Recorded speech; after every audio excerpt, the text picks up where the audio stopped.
Lebih tahu yang terbaik bagiku. Kau lebih sanggup pulihkan hidupku.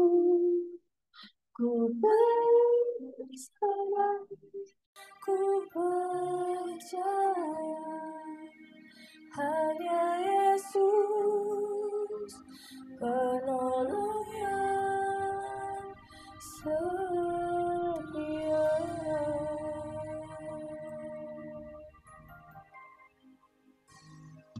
Saat ku berjalan, kasih-Mu menerangi jalanku. Takut, takut, aku bimbang, karena ku tahu Kau bersamaku.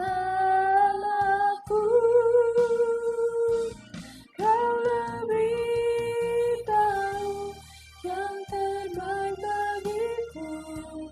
Kau lebih sanggup pulihkan hidupku.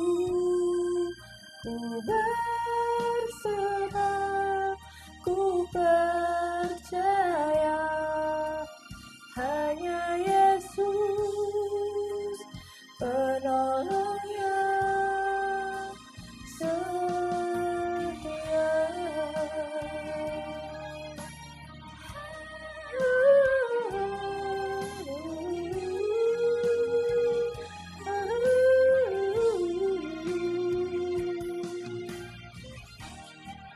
Penolongku yang setia.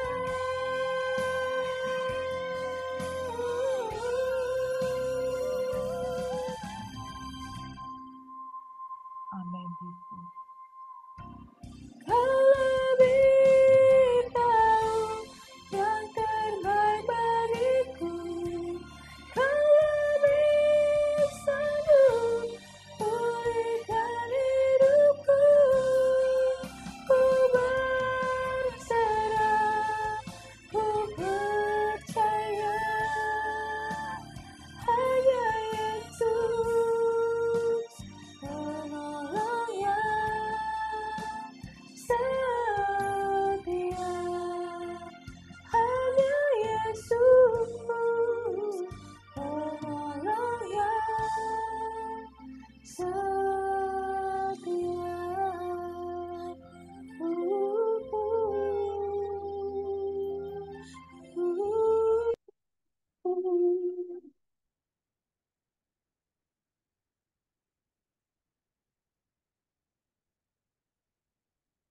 Bapak, terima kasih Tuhan.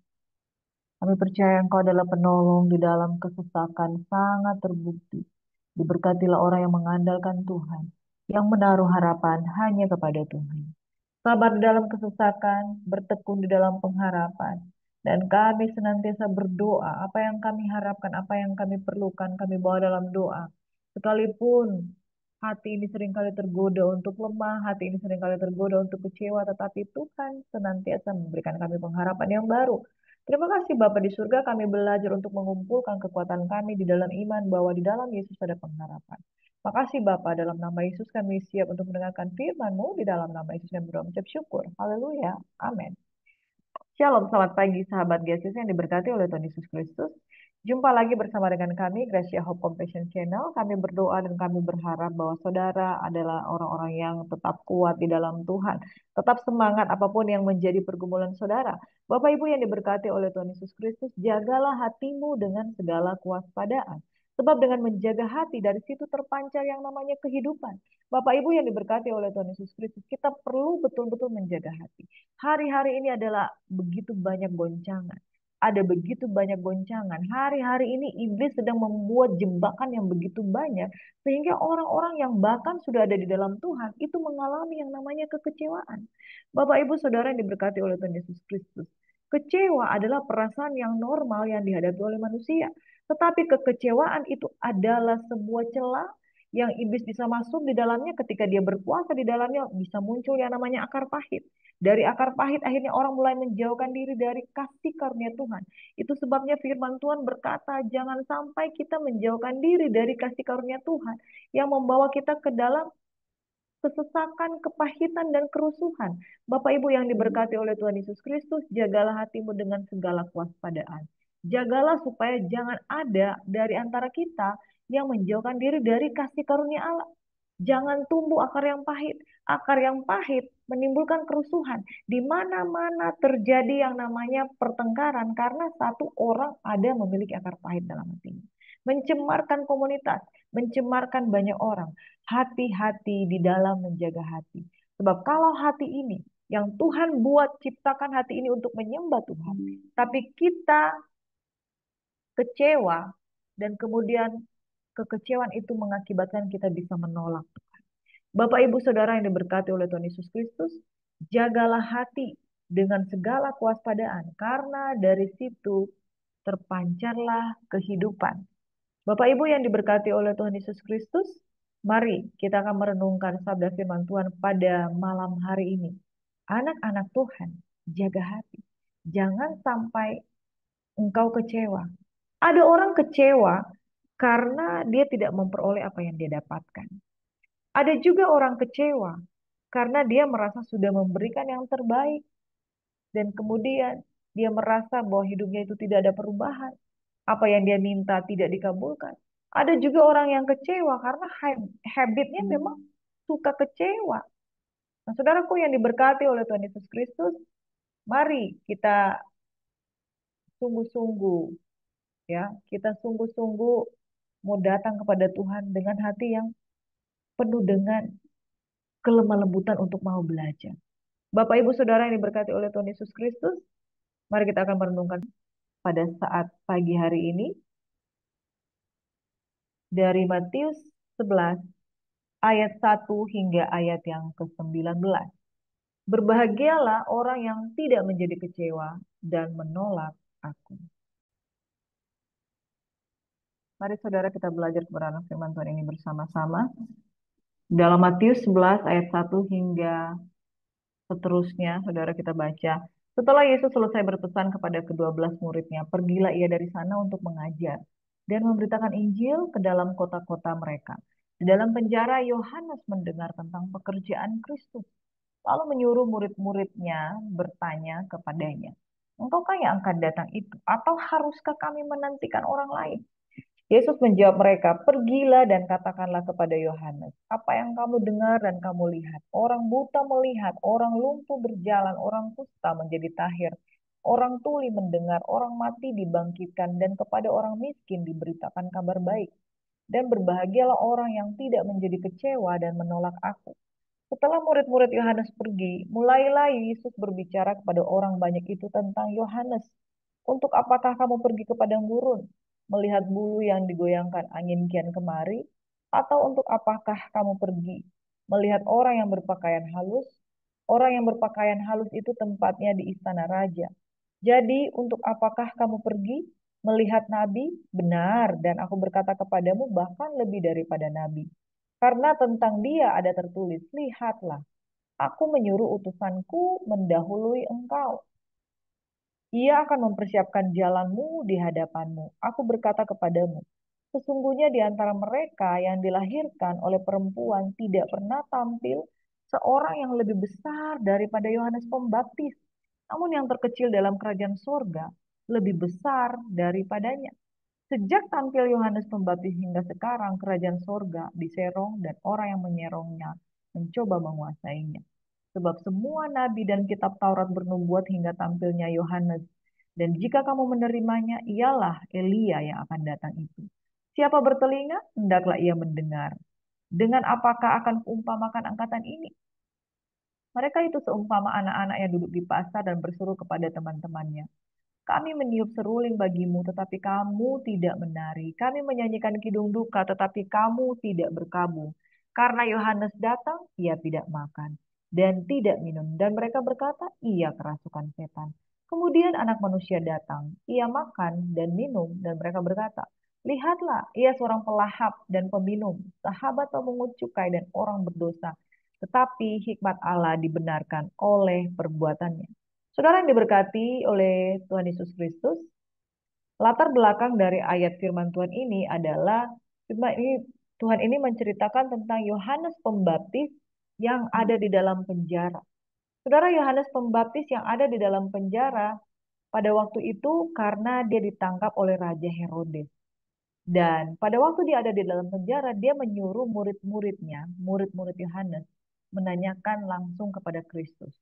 Engkaukah yang akan datang itu atau haruskah kami menantikan orang lain? Saudara, apakah maksud dari pertanyaan Yohanes? Saudara, ketika Yohanes berjalan ke sana kemari untuk memberitakan pertobatan dan mempersiapkan jalan bagi Tuhan, sesungguhnya dia adalah utusan Tuhan. Dia adalah seorang yang disamakan dengan Nabi Elia, ya, Yohanes Pembaptis. Bahkan dia membaptis Yesus. Bahkan dia mengatakan bahwa dialah Yohanes lah yang harus dibaptis oleh Yesus Kristus. Jadi Yohanes yang pertama kali mempersiapkan jalan bagi Tuhan. Oleh karena memang dia diutus untuk mempersiapkan jalan bagi Tuhan. Tetapi mengapa dia mempertanyakan tentang Kristus? Engkaukah yang akan datang itu? Atau haruskah kami menantikan orang lain? Bapak Ibu Saudara yang diberkati oleh Tuhan Yesus Kristus. Yohanes juga adalah seorang manusia biasa. Dia disamakan dengan Elia, bahkan dikatakan dia lebih besar daripada orang-orang yang dimanapun. Mereka yang dilahirkan dari perempuan tidak pernah tampil seorang yang lebih besar daripada Yohanes Pembaptis. Nah, saudaraku yang diberkati oleh Tuhan Yesus Kristus. Tetapi sebagai manusia, Yohanes juga mengalami yang namanya pergolakan di dalam batinnya. Ketika ada di dalam penjara, dia mulai merasa ragu. Apakah betul-betul Yesus adalah Mesias?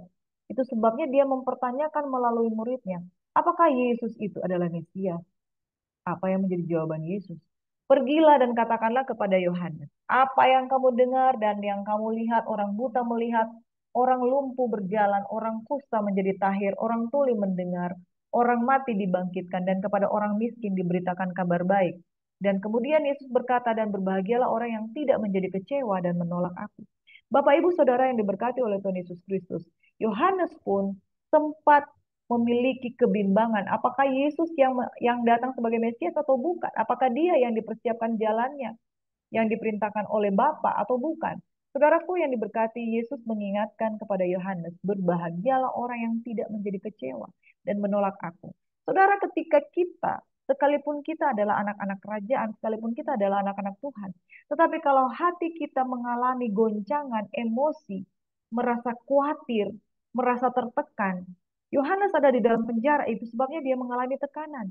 Dia tidak melihat pertolongan karena dia ada di dalam penjara. Itu sebabnya dia mengalami serangan kekecewaan dan ketakutan di dalam dirinya. Berbahagialah orang yang tidak menjadi kecewa dan menolak aku. Saudaraku yang diberkati, Yesus paling tahu apa yang terjadi di dalam hati dan batin setiap manusia. Dia maha tahu. Itu sebabnya dia tahu apa yang terjadi di dalam diri Yohanes. Mengapa Yohanes harus mempertanyakan dia? Karena Yohanes mulai bimbang. Apakah Yesus yang dinantikan atau tidak? Padahal dia yang membaptis Yesus dan mengatakan, akulah yang harus dibaptis oleh engkau. Dalam hal ini, saudara, saya mau katakan bahwa pribadi manusia, siapapun dia, pernah mengalami yang namanya kelemahan. Pernah mengalami yang namanya goncangan iman. Saudara, ketika Yohanes tidak di dalam penjara, dia itu adalah pribadi yang kuat. Tetapi dia ketika ada di dalam penjara oleh karena dia anak dari Herodias itu, istri dari Herodes itu yang menyuruh dia menangkapnya, kemudian dipotong lehernya. Saudara kan sebelum itu adalah dia menanyakan tentang Yesus. Dan saudara, hampir saja dia meragukan tentang Tuhan. Tetapi Tuhan mengingatkan dan itu menjadi pesan bagi kita semua yang hidup di zaman sekarang ini. Saudara, ketika engkau melayani Tuhan, dan ketika engkau tidak mendapatkan apa yang engkau harapkan, ketika engkau melayani Tuhan dengan sungguh-sungguh, tetapi engkau belum melihat tangan Tuhan untuk menolong kehidupanmu, jangan pernah izinkan hatimu merasa kecewa. Sebab orang yang kecewa dan kemudian dia mulai menyalahkan Tuhan, maka iblis mulai menaruh benih-benih kekecewaan yang menjurus pada penolakan kepada Tuhan.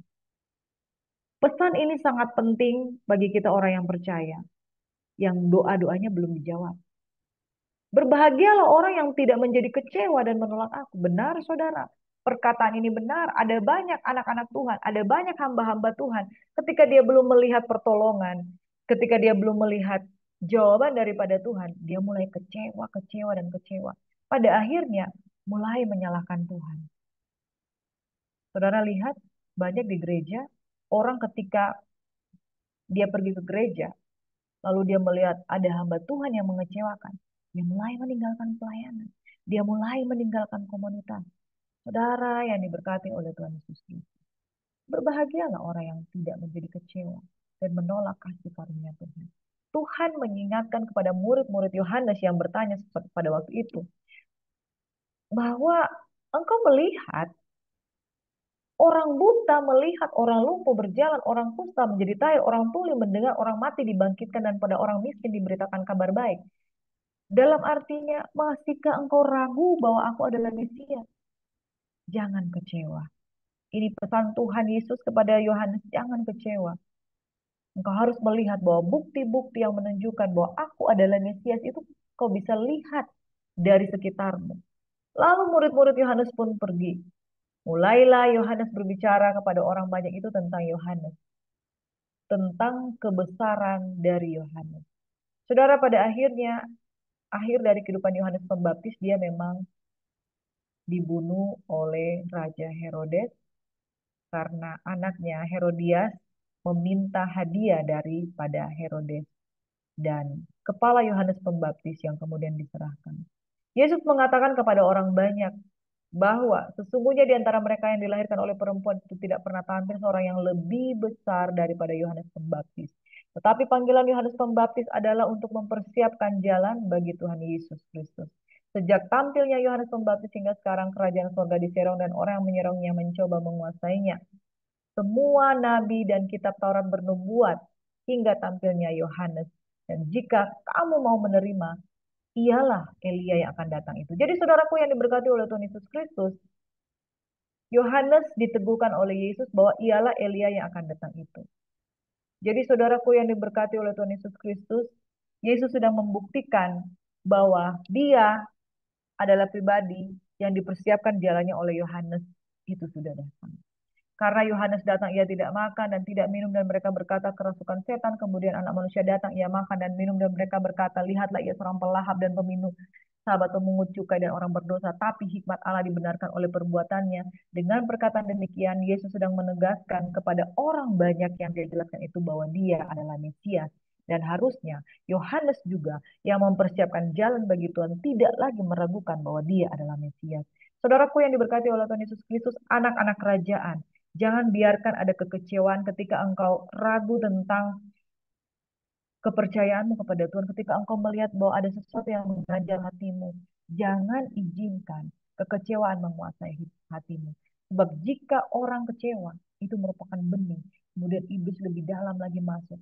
Kemudian kita mulai menolak pekerjaan Roh Kudus, kita mulai menolak pribadi Yesus. Saudara, dijauhkan daripada kita untuk menolak pekerjaan Yesus, apalagi menolak kepribadian Yesus.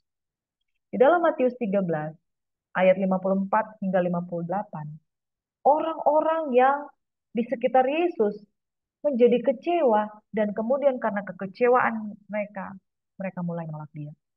Ada satu kisah di dalam Matius 13 ketika Yesus tiba di tempat asalnya, dia mengajar orang-orang di situ di rumah ibadat. Maka takjublah mereka dan berkata, dari mana diperolehnya hikmat itu dan kuasa untuk mengadakan mujizat itu? Bukankah ia ini anak tukang kayu? Bukankah ibunya bernama Maria dan saudara-saudaranya Yakobus, Yusuf, Simon, dan Yudas?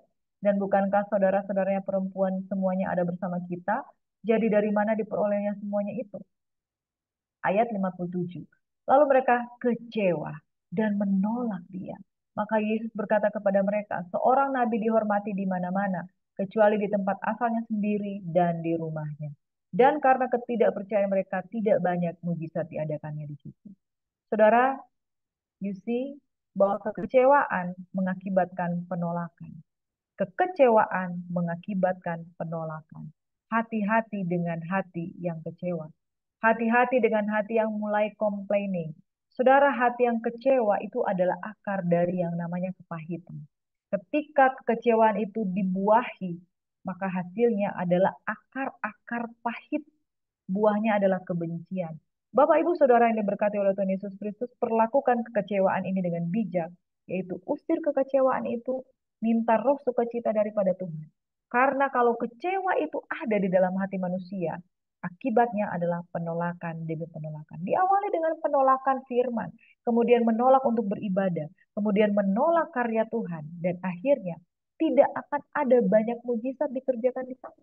Karena roh penolakan itu telah mengakibatkan resistensi terhadap mujizat. Dan karena ketidakpercayaan mereka tidak banyak mujizat diadakannya di situ. Seorang nabi dihormati di mana-mana, kecuali di tempat asalnya sendiri dan di rumahnya. Dan itu terjadi, saudara. Perhatikan bagaimana saudara melayani. Ketika engkau dipakai Tuhan secara luar biasa, jangan-jangan orang-orang terdekatmu kecewa, tidak percaya, dan menolak engkau. Kadangkala orang lebih berkembang jauh di luar dari kampung halamannya sendiri. Karena di luar kampung halamannya sendiri, orang bisa menilai dengan objektif. Tetapi orang di kampungnya sendiri, di jemaatnya sendiri, bisa saja ditolak. Yesus ditolak di kampungnya sendiri. Bapak Ibu Saudara yang diberkati, karena ketidakpercayaan mereka, tidak banyak mujizat diadakannya di sana. Sekalipun Yesus mau. Saudara yang diberkati, kalau engkau kecewa, sekalipun Yesus mau melakukan mujizat, maka tidak akan terjadi banyak mujizat. Ini yang harus kita percaya dan kita harus pegang. Jaga hati yang penuh dengan sukacita. Jangan percaya apa kata iblis, tapi percaya apa kata firman. Yohanes termakan dengan kekecewaan karena dia di dalam penjara. Kesesakan memicu kekecewaan. Kesesakan memicu kekecewaan. Mari kita membalikkan keadaan. Di dalam kesesakan, Mazmur 46 ayat 2, bahwa Tuhan adalah penolong dalam kesesakan. Sangat terbukti. Makanya Daud mengalami pengalaman-pengalaman iman dengan Tuhan karena dia menolak kecewa. Menolak untuk kecewa. Karena dia percaya di dalam kesesakan bukan menjadi sebuah alasan untuk kecewa. Tetapi di dalam Mazmur 46 ayat 2 mengatakan Tuhan adalah penolong dalam kesesakan. Sangat terbukti. Daud mengalami pengalaman dengan Tuhan berulang-ulang, dia melihat di dalam kesesakan Tuhan membuktikan pertolongan. Akibatnya dia mengalami banyak mujizat.